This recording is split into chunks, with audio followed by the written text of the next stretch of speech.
Welcome back. Last week, Hyla Street in Black Village became the center of attention when a landlord was allegedly stabbed to death by one of his tenants after they were heard arguing hours earlier.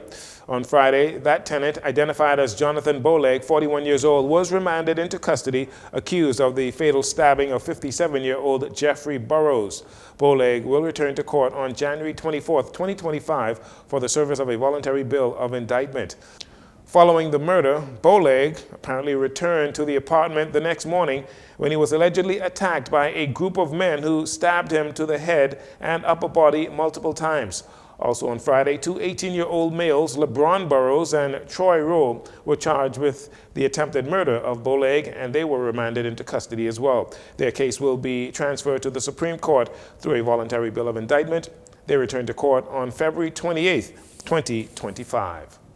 In observance of the Bahamas Department of Correctional Services annual month of celebrations, the department hosted the third annual Security Forces Marksman Competition that saw the Minister of National Security, Wayne Monroe, take part. You can see him here holding one of those weapons. Minister Monroe, who officially opened the competition, noted that the friendly competition for bragging rights between the 5 security organizations highlights the importance of collaboration between the various security organizations. At the end of the competition, the Royal Bahamas Defense Force emerged victorious, followed by the Royal Bahamas Police Force second.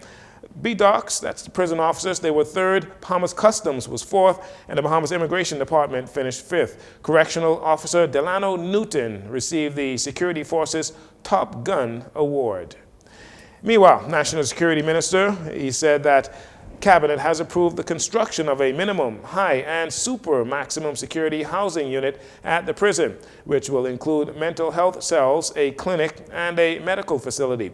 It is still unclear, though, exactly how much the prison expansion project will cost. In 2023, the current prison facility failed an international standards test and is in much need of upgrades, especially to the toilet system.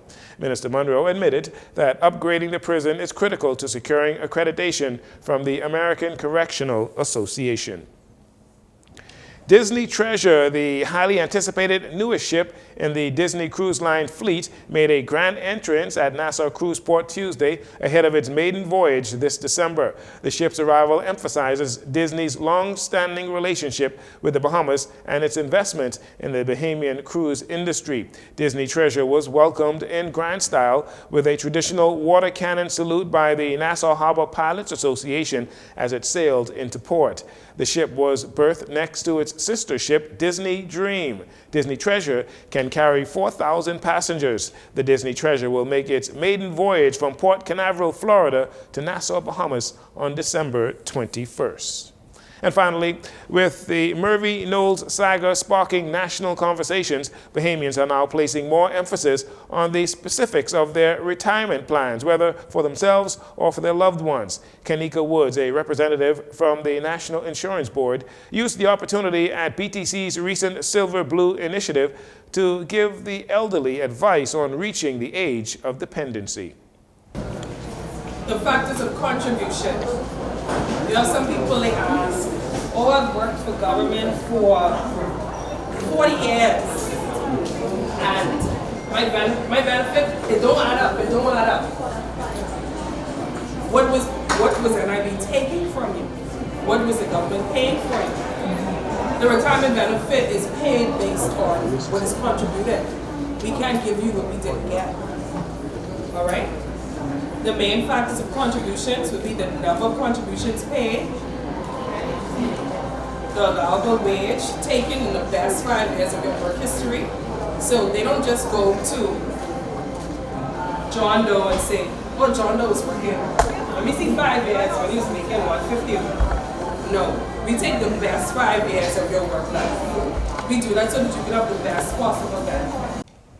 In addition to this, she also admonished members of the community to be knowledgeable about the amount of contributions you have made to NIB over the years and what benefits you are eligible for. We advise that you go in and find out how many contributions you have. You have the option to go in and do an early registration self-check, or you can do it at any one of our local offices. You know that we have offices at Fox Hill, at Carmichael, Wolf Road, Blue Hill Road, and all on the islands. We have a compliance department, and they have a serious issues unit, actual unit that deals with issues that are serious, and that's considered a serious issue. So once you go into compliance at our John Bay Village location, this is as you walk in, doors right to the left. You go into compliance and you plead your case. They have the ability to go back to postings.